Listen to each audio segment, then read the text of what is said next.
నమస్కారం ఘంటారావానికి స్వాగతం. ముందుగా ప్రధాన అంశాలు. నేడు రాష్ట్ర మంత్రివర్గ సమావేశం.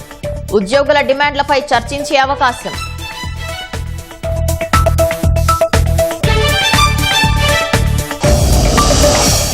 కాశీబుగ్గ పిఎస్లో సీదిరి అప్పలరాజు విచారణ.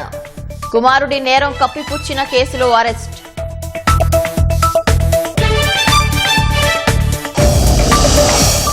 విజయవాడలో వాహనదారులకు తీరనున్న ట్రాఫిక్ కష్టాలు. అస్త్రం యాప్ను ప్రారంభించనున్న సీఎం.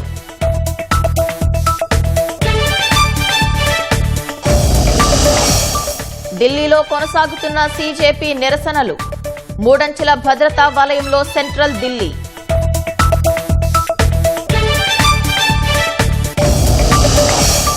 సీజేపీ ఆందోళనతో ఢిల్లీ మెట్రో ముందస్తు చర్యలు. పార్లమెంటుకు సమీపంలో ఉన్న 16 స్టేషన్లు మూసివేత.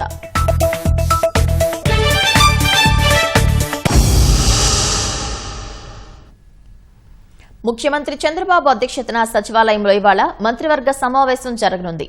పలు కీలక అంశాలకు ఆమోద ముద్రే ప్రధాన అజెండాగా కేబినెట్ భేటీ కానుంది. ఉద్యోగుల డిమాండ్లపై మంత్రివర్గ ఉపసంఘంలో వచ్చిన చర్చను కేబినెట్లో చర్చించే అవకాశం ఉంది. భోగాపురం అంతర్జాతీయ విమానాశ్రయం ప్రారంభోత్సవాన్ని ప్రభుత్వం ప్రతిష్టాత్మకంగా తీసుకుంది. ఈ అంశంపై మంత్రివర్గంలో చర్చ జరగవచ్చని సమాచారం. వివిధ సంస్థలకు భూ కేటాయింపులతో పాటు పలు అభివృద్ది పనులకు మంత్రివర్గం పరిపాలనా ఆమోదం తెలపనుంది. స్థానిక సంస్థల్లో మళ్లీ ప్రత్యక్ష ఎన్నికల విధానం ప్రవేశపెడితే ఎలా ఉంటుందన్న అంశంపై ముఖ్యమంత్రి చంద్రబాబు అభిప్రాయ సేకరణ చేస్తున్నారు. జెడ్పీటీసీ, ఎంపీటీసీ సభ్యుల వ్యవస్థను యథావిధిగా కొనసాగిస్తూనే జిల్లా పరిషత్ చైర్మన్లు, మండల ప్రజా పరిషత్ అధ్యక్షులతో పాటు నగరపాలక సంస్థల మేయర్లు, మున్సిపల్ చైర్మన్ పోస్టులకు ప్రత్యక్ష ఎన్నికలు నిర్వహిస్తే ఎలా ఉంటుందని మంత్రులు, ఎమ్మెల్యేలు, మిత్రపక్షాల నాయకుల అభిప్రాయాలను తెలుసుకుంటున్నారు. ఇటీవల జిల్లాల వారీగా కూటమి పార్టీల ఎమ్మెల్యేలతో నిర్వహించిన సమావేశాల్లోనూ సీఎం ఈ అంశాన్ని ప్రస్తావించారు. టీడీపీతో పాటు మిత్రపక్షాల ప్రజాప్రతినిధులు, నేతల నుంచి మెజారిటీ అభిప్రాయం సానుకూలంగా వస్తే ప్రతిపాదనపై ముందుకెళ్లే అవకాశం ఉంది. జిల్లా పరిషత్, మండల పరిషత్ ఎన్నికలు ఒకేసారి జరుగుతాయి కాబట్టి ప్రత్యక్ష ఎన్నికలు నిర్వహిస్తే ఓటర్లు 4 ఓట్లు వేయాల్సి ఉంటుంది. ప్రస్తుత విధానంలో ఎంపీటీసీ, జెడ్పీటీసీ సభ్యులు, కార్పొరేటర్లు, వార్డు సభ్యుల్ని ప్రజల్లో ఎన్నుకుంటున్నారు. ఎన్నికైన వారు వారిలో ఒకరిని మండల, జిల్లా పరిషత్ అధ్యక్షులు, మేయర్లు, మున్సిపల్ చైర్మన్లుగా ఎన్నుకుంటున్నారు. మెజారిటీ సభ్యులున్న పార్టీ ఈ పదవుల్ని చేజెక్కించుకుంటుంది. ఈ క్రమంలో కొన్ని చోట్ల పదవులు దక్కించుకునేందుకు ఎన్నికైన సభ్యుల్ని ప్రలోభ పెట్టడం, ఫిరాయింపులు, బెదిరింపులు, అపహరణలు వంటివి జరుగుతున్నాయి. సభ్యులు అవిశ్వాసం పెట్టి చైర్మన్లు, మేయర్లను మధ్యలో పదవీ చ్యుతుల్ని చేసేందుకు ప్రస్తుత విధానంలో అవకాశం ఉంది. ఇలాంటి వాటికి చెక్ పెట్టేందుకు ప్రత్యక్ష ఎన్నికలు నిర్వహించాలన్న ప్రతిపాదనపై సీఎం అభిప్రాయ సేకరణ జరుపుతున్నట్లు సమాచారం. బైక్తో ఢీకొట్టి ఒక వ్యక్తి మరణానికి కారణమైన కేసు నుంచి తన కుమారుణ్ణి తప్పించేందుకు కుట్ర పన్నిన వైసీపీ నేత, మాజీ మంత్రి సీదిరి అప్పలరాజును పోలీసులు ఎట్టకేలకు అరెస్టు చేశారు. శ్రీకాకుళం జిల్లా కాశీబుగ్గ జీఎంఈ కాలనీలోని ఆయన నివాసంలో అదుపులోకి తీసుకున్నారు. అరెస్టు చేసి తరలించే సమయంలో ఆయన అనుచరులు, వైసీపీ కార్యకర్తలు అడ్డుకునే ప్రయత్నం చేయడంతో కాసేపు ఉద్రిక్తత నెలకొంది.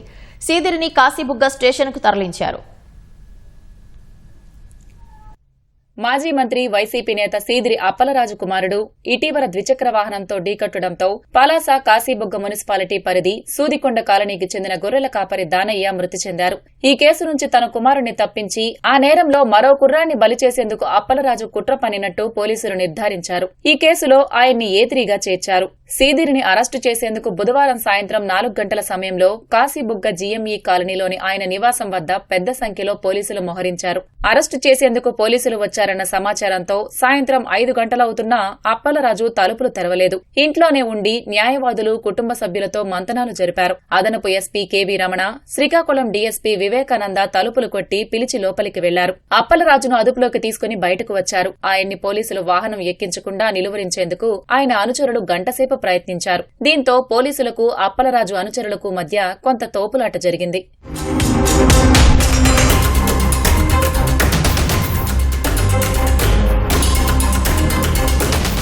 పోలీసులు తనను అరెస్టు చేసేందుకు వస్తున్నారన్న సమాచారం అప్పలరాజుకు ముందే లీక్ అయింది. ఈ విషయంలో పోలీసులే సమాచారం చేరవేశారని ఆరోపణలు వినిపించాయి. దీంతో ఆయన అనుచరులు నియోజకవర్గంలోని వివిధ ప్రాంతాల నుంచి భారీగా పార్టీ కార్యకర్తల్ని సమీకరించారు. వారిని పోలీసులు అప్పలరాజు ఇంటికి 200 మీటర్ల దూరంలో నిలిపివేశారు. సీదిరిని అరెస్టు చేసి తీసుకెళ్తున్న సమయంలో వైసీపీ కార్యకర్తలు పోలీసుల్ని తోసుకుంటూ ఇంటి వద్దకు చేరుకుని హంగామా సృష్టించారు.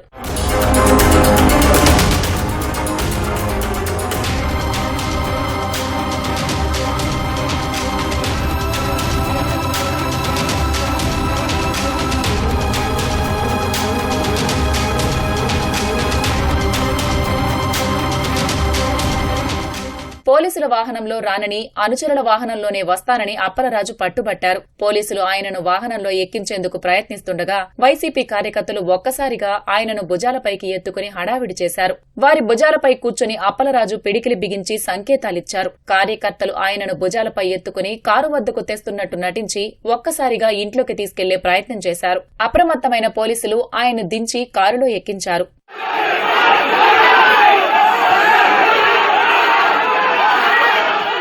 సీదిరితో పాటు ఆయన భార్య శ్రీదేవి, చిన్న కుమారుడు, సోదరుడు త్రినాథరావు, న్యాయవాది, కాశీబొగ్గ రూరల్ సీఐ ఆ కారులో ఎక్కారు. పోలీస్ కారును ముందుకు కదలనీయకుండా కార్యకర్తలు మరోసారి అడ్డుగా నిలబడ్డారు. పోలీసులు రోప్ పార్టీ సాయంతో కాలనీ నుంచి పాత జాతీయ రహదారిపైకి వాహనాన్ని తీసుకువచ్చారు. అక్కడి నుంచి కాశీబుగ్గ స్టేషన్ కు తరలించే క్రమంలోనూ వైసీపీ కార్యకర్తలు వారి వాహనాలతో అనుసరించడంతో ట్రాఫిక్ స్తంభించిపోయింది. సాయంత్రం 7:30 గంటలకు అప్పలరాజును కాశీబుగ్గ స్టేషన్ కు తీసుకువచ్చారు. టానాకు ఎవరూ రాకుండా 200 మీటర్ల దూరంలో అందర్నీ నిలిపివేశారు.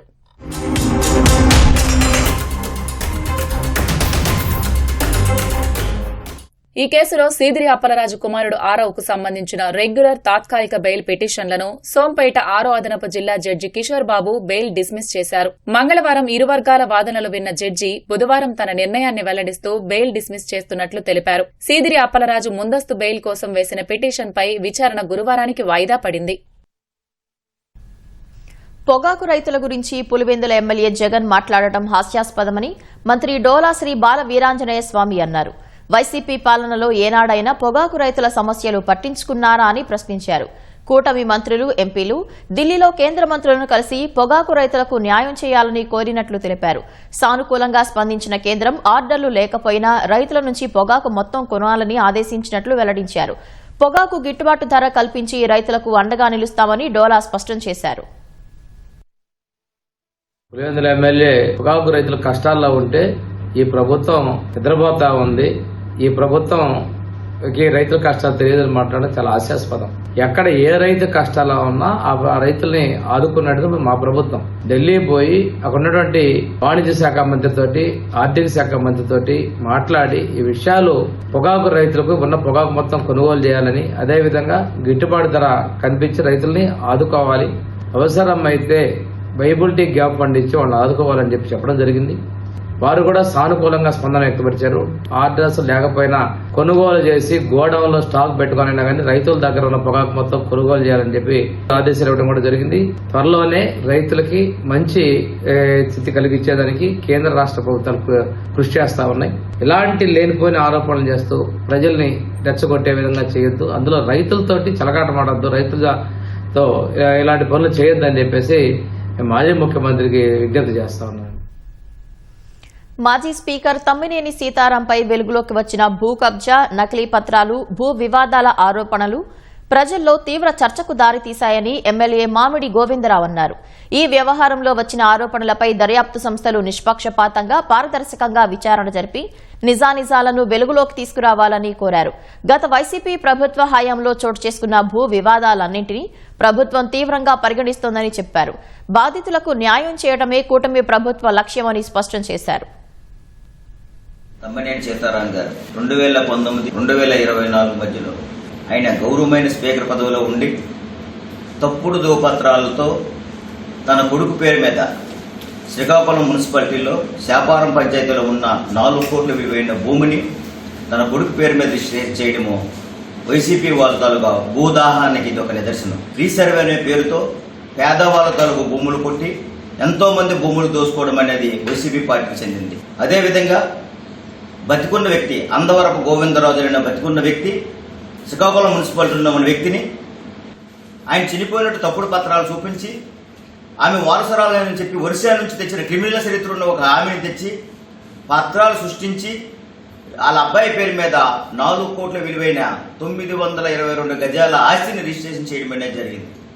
సీతారాం గారు, ఇది ఎంతవరకు కరెక్ట్? మీ అధికార దాహానికి, మీ భూదాహానికి ఇదొక నిదర్శనం కాదా? మీరు ఒకసారి ఆలోచించండి సీతారాం గారు.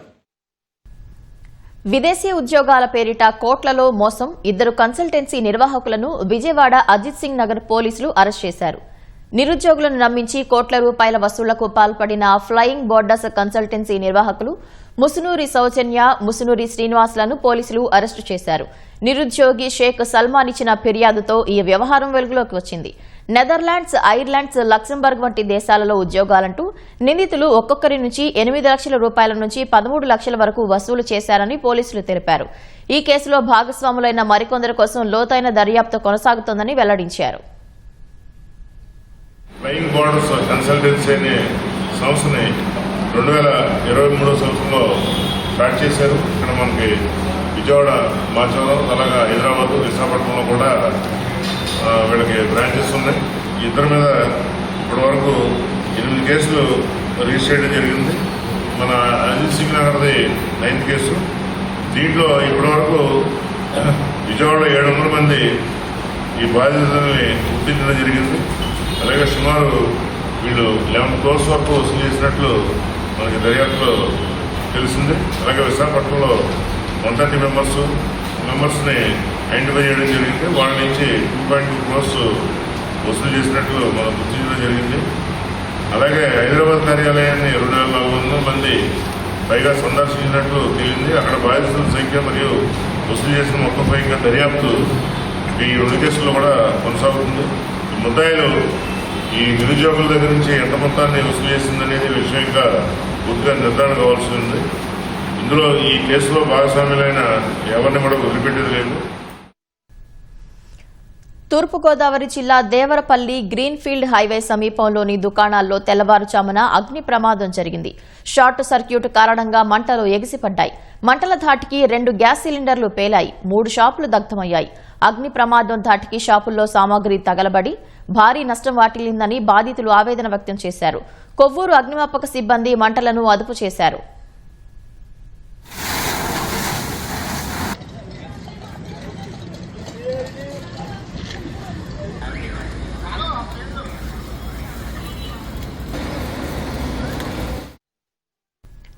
మీరు ట్రాఫిక్లో ఇరుక్కున్నారా? మీరు వెళ్లే మార్గంలో ట్రాఫిక్ ఎలా ఉందో తెలుసుకోవాలనుకుంటున్నారా? అయితే అస్త్రం సిటిజన్ యాప్ ఓపెన్ చేయండి. మీ ప్రశ్నలకు సమాధానం లభిస్తుంది. విజయవాడలో ట్రాఫిక్ ను నియంత్రించి ప్రయాణికుల కష్టాలు తీర్చేందుకు ఎన్టీఆర్ జిల్లా పోలీసులు కొత్త ఫీచర్లతో అస్త్రం యాప్ ను అందుబాటులోకి తేనున్నారు. త్వరలో ముఖ్యమంత్రి చంద్రబాబు అస్త్రం యాప్ ప్రారంభించనున్నారు.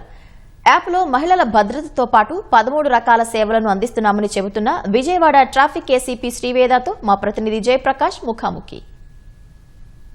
నగరంలో వాహనదారుల కష్టాలను తీర్చేందుకు ఎన్టీఆర్ జిల్లా పోలీసులు వినూత్నంగా అస్త్రం సిటిజన్ యాప్ని అందుబాటులోకి తేనున్నారు.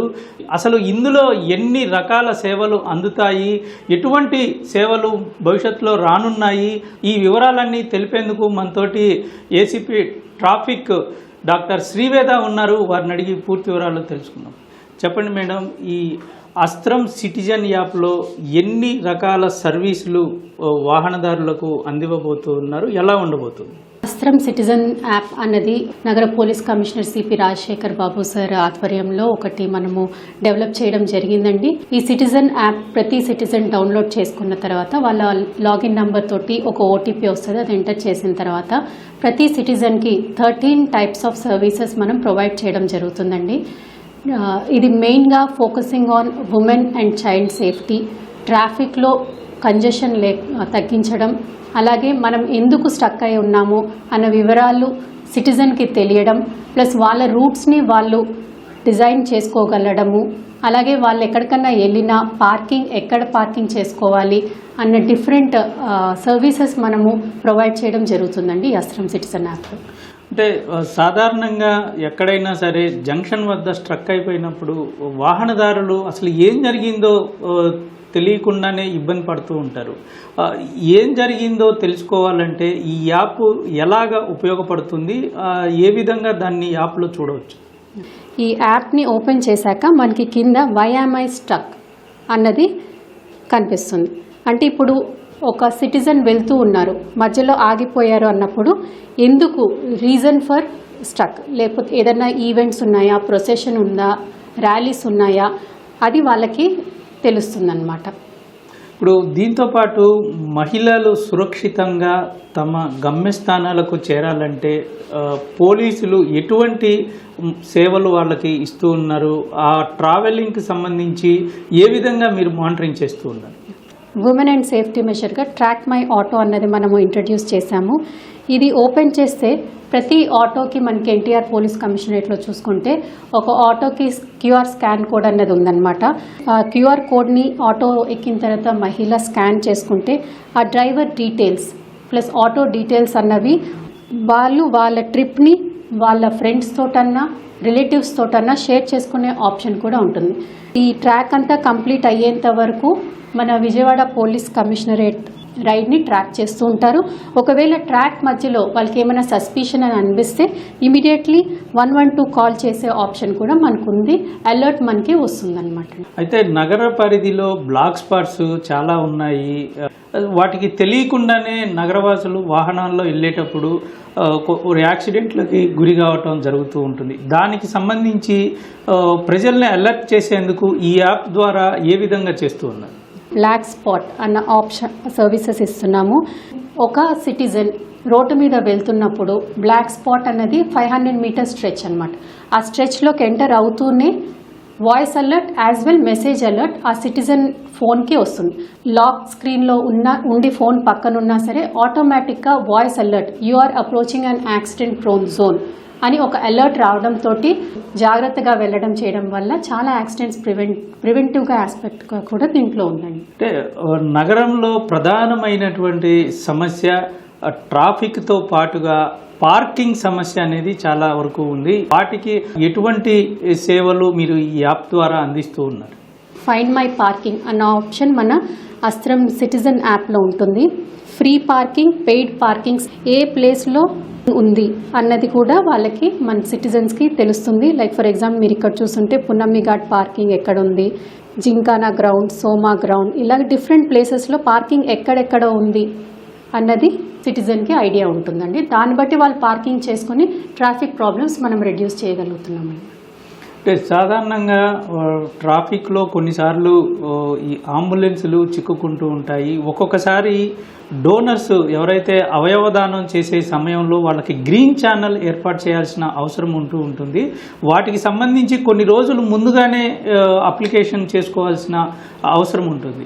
ఇప్పుడు ఈ యాప్ ద్వారా గ్రీన్ ఛానల్కు ఎటువంటి సౌకర్యాలు మీరు అందిస్తూ ఉన్నారు? ఏ విధంగా వాళ్ళకి వెంటనే అనుమతి వచ్చే విధంగా చూస్తుంది? గ్రీన్ ఛానల్ రిక్వెస్ట్ ఏదైనా హాస్పిటల్స్కి ఇది mainly useful. Green channel request వాళ్ళు డైరెక్ట్ ఆటోమేటిక్గా ఈ సిటిజన్ యాప్లో కనుక వాళ్ళు రిజిస్టర్ చేసుకుంటే మన అస్త్రం డాష్ బోర్డ్కి వెళ్తుంది. అక్కడ నుంచి మనం మానిటర్ చేసి ట్రాఫిక్ పోలీస్ గ్రీన్ ఛానల్ని రెగ్యులర్గా మనము మానిటర్ చేయడం జరుగుతుందండి. అసలు ఈ అస్త్రం యాప్లో ఇప్పటి వరకు ఎటువంటి సేవలు నగరవాసులకి మీరు అందించారు? ఇకపైన ఈ నూతన సేవలు ఎప్పటి నుంచి అందుబాటులోకి రాబోతున్నాయి? ఈ అస్త్రం యాప్ మానిటరింగ్ అనేది అసలు ఎట్లా ఉంటుంది? ఇప్పటి వరకు ట్రాఫిక్ పోలీస్ చేతిలో ఉన్న అస్త్రం యాప్ని మనం సిటిజన్స్ కూడా ఈ సర్వీసెస్ తెలియాలి, వాళ్ళని కూడా partners in being a responsible citizens అన్నది తీసుకొచ్చి ఈ అస్త్రం సిటిజన్ యాప్ అనేది సిటిజన్స్కి ఇవ్వడం జరుగుతుందండి. మన NTR police commissionerate command control ఏదైతే ఉందో అక్కడ సెపరేట్ అస్త్రంకి ఒక డెస్క్ ఉంది, అక్కడ నుంచి మానిటర్ చేయడం జరుగుతుందండి. ఒకవేళ నేను ఇదే రూట్లో రేపు వెళ్ళగలిగితే ఎంత టైంలో చేరుకోగలను, ఇవన్నీ ప్రిడిక్టివ్ డేటా కూడా మనము ఇవ్వడం జరుగుతుందండి. దీంట్లో ట్రాఫిక్ ఫైన్ అన్న ఆప్షన్ ఉందండి. ఈ ట్రాఫిక్ ఫైన్లో సిటిజన్ ఈ ఆప్షన్ని లాగిన్ అయిన వెంటనే ఎన్ఐసి పోర్టల్లోకి వెళ్తుంది. దాంట్లో వాళ్ళ వెహికల్ డీటెయిల్స్ ఎంటర్ చేస్తే ఆ డీటెయిల్స్ పైన ఏమన్నా చలాన్స్ ఉన్నాయా, ఆ చలాన్ పేమెంట్ మోడ్ కూడా వెళ్ళిపోతుందండి. అదే కాకుండా పబ్లిక్ ఐ ఒక సిటిజన్ రెస్పాన్సిబుల్ సిటిజన్ చేయడానికి also partner in traffic awareness చేయడానికి ఎవరైనా వైలేట్ చేస్తున్నారు అని కనిపిస్తే వెంటనే ఒక ఫోటో తీసి దీంట్లో అప్డేట్ చేస్తే అది మన ట్రాఫిక్ డాష్ బోర్డ్కి వస్తుంది. వెంటనే దానిపైన యాక్షన్ తీసుకోవడం జరుగుతుందండి. సైబర్ అన్న, ట్రాఫిక్ రిలేటెడ్ అన్న, వేరియస్ అవేర్నెస్ వీడియోస్ ఏవైతే కాకి స్టూడియో, ఎన్టీఆర్ పోలీస్ కమిషనరేట్ కాకి స్టూడియో అని స్టార్ట్ చేసింది దాంట్లో చేస్తుందో అవి దీంట్లో అప్డేట్ అవుతుంటాయి. ప్రజలు ఇది చూసి అవేర్నెస్ కూడా జరుగుతుందండి. ఏఐ టెక్నాలజీతో పనిచేసే ఈ అస్త్రం ఇప్పటి వరకు పోలీసుల చేతుల్లో ఉంది. ఇకపై పోలీసుల చేతుల్లో నుంచి ప్రజల చేతుల్లోకి రాబోతుంది. కెమెరామెన్ ఎంఎస్ఎన్తో Jayaprakash, ETV news, Vijayawada.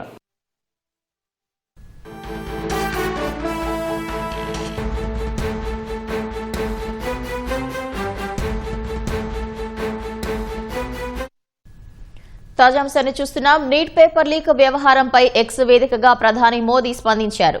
Paper leak వ్యవహారంపై ఫాస్ట్ ట్రాక్ కోర్టు ఏర్పాటు చేస్తామన్నారు. పరీక్ష పేపర్ లీక్ మాఫియాను వదిలే ప్రసక్తే లేదన్న ప్రధాని మోదీ నిందితులకు కఠిన శిక్ష పడేలా చూస్తామన్నారు.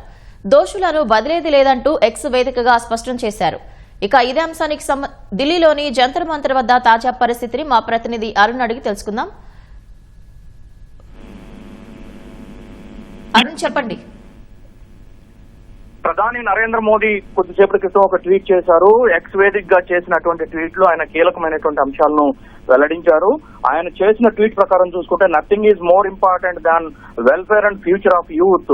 We have decided to set up fast track court to ensure Swift and stringent punishment for those involved in paper leaks. Have directed the concerned authorities and officials to take all necessary steps in this regard. This continues our service of steps for safeguarding the interest of students. Those who try to harm the future of our youth will not be spared అని చెప్పిన ప్రధాని Modi X Vedic గా తన సందేశాన్ని పేర్కొన్నారు. Paper లీకేజీకి బాధ్యులైనటువంటి ఏ ఒక్కరిని వదిలిపెట్టేది లేదని, ఈ మాఫియాను ఎట్టి పరిస్థితులు అరకట్టి తీరుతామని, ఇందుకు సంబంధించినటువంటి ఇప్పటికే విచారణ జరుగుతున్నందున ఇందుకు సంబంధించినటువంటి బాధ్యులందరినీ ప్రత్యేకమైనటువంటి ఫాస్ట్ ట్రాక్ కోర్టు కోర్టు ద్వారా వేగవంతంగా విచారణ చేపట్టి ఏ ఒక్కరిని వదిలేది లేదు. ఈ దేశ భవిష్యత్తుకు పునాదిగా ఉన్నటువంటి యువతకు ఎలాంటి అన్యాయం జరగకుండా ఎట్టి పరిస్థితుల్లో న్యాయం జరిగేలా కృషి చేస్తామని చెప్పి, ఈ దేశ భవిష్యత్తుకు మార్గమైనటువంటి యువతకు అనుగుణంగా యువత భావాలను, స్వేచ్ఛను అన్నిటినీ తాము గౌరవిస్తామని, వాటన్నిటిని పరిరక్షించేందుకు తాము ఎప్పుడు సిద్ధంగానే ఉన్నామని చెప్పి ప్రధాని మోదీ తన సందేశాన్ని వెలువరించారు. గత 2 రోజులుగా ఢిల్లీ జంతర్ మంతర్ వేదికగా, ఆ తర్వాత పార్లమెంటుపై మార్చ్ టు పార్లమెంట్ కు సంబంధించినటువంటి వ్యవహారంలో జరిగిన ఘటనల తర్వాత తొలిసారి ప్రధానమంత్రి ఎక్స్ వేదిక్ గా స్పందించారు. ఈ దేశ యువతకు సంబంధించినటువంటి అన్ని అంశాలను తాము పరిగణలోకి తీసుకుంటున్నట్టుగా, యువత సేఫ్ గార్డ్ కు సంబంధించి, యువత రక్షణకు సంబంధించి కానీ, యువత ఆలోచనలకు సంబంధించిన విషయంలో కానీ ఎట్టి పరిస్థితుల్లో వెనకడుగు వేసేది లేదు. నిందితులను, పేపర్ లీక్ మాఫియాకు సంబంధించినటువంటి విషయంలో నిందితులను ఎట్టి పరిస్థితుల్లో వదిలిపెట్టే ప్రసక్తే లేదు అని చెప్పి ఆయన కరాఖండిగా తేల్చి చెప్పారు. అందుకు సంబంధించి అధికారులకు, సంబంధిత వర్గాలకు కీలకమైనటువంటి ఆదేశాలు జారీ చేశామని, ఈ ఆదేశాలు తక్షణం అమలు చేసేందుకు అవసరమైనటువంటి చర్యలను ముమ్మరంగా చేపట్టాలని కూడా ఆదేశించినట్టు ప్రధానమంత్రి తన సందేశంలో పేర్కొన్నారు. మరోవైపు జంతర్ మంతర్ దగ్గర మరికొంత ఉద్రిక్త పరిస్థితులు కొంతవరకు సద్దుమణిగినప్పటికీ గత రాత్రి చోటు చేసుకున్నటువంటి పరిణామాల నేపథ్యంలో భద్రతను మరింత కట్టుదిట్టం చేశారు. ప్రధాని ఇచ్చినటువంటి సందేశం తర్వాత సిజేపీ ఎలాంటి స్పందన ఇస్తుందనేది చూడాల్సి ఉంటుంది. రైట్, ధన్యవాదాలు అరుణ్.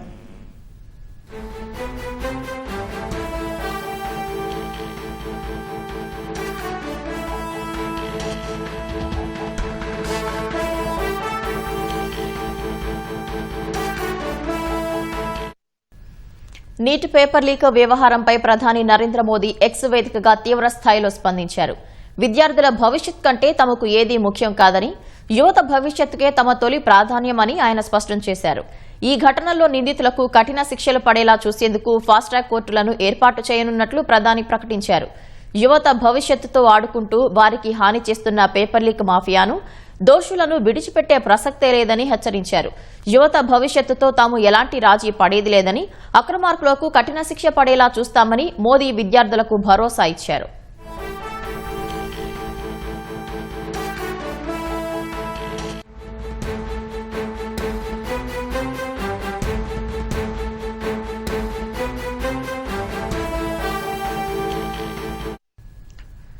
నీట్ పేపర్ లీక్ వ్యవహారంపై ప్రధాని నరేంద్ర మోదీ ఎక్స్ వేదికగా తీవ్ర స్థాయిలో స్పందించారు. విద్యార్థుల భవిష్యత్తు కంటే తమకు ఏదీ ముఖ్యం కాదని, యువత భవిష్యత్తుకే తమ తొలి ప్రాధాన్యమని ఆయన స్పష్టం చేశారు. ఈ ఘటనల్లో నిందితులకు కఠిన శిక్షలు పడేలా చూసేందుకు ఫాస్ట్ ట్రాక్ కోర్టులను ఏర్పాటు చేయనున్నట్లు ప్రధాని ప్రకటించారు. యువత భవిష్యత్తుతో ఆడుకుంటూ వారికి హాని చేస్తున్న పేపర్ లీక్ మాఫియాను, దోషులను విడిచిపెట్టే ప్రసక్తే లేదని హెచ్చరించారు. యువత భవిష్యత్తుతో తాము ఎలాంటి రాజీ పడేది లేదని, అక్రమార్కులకు కఠిన శిక్ష పడేలా చూస్తామని మోదీ విద్యార్థులకు భరోసా ఇచ్చారు.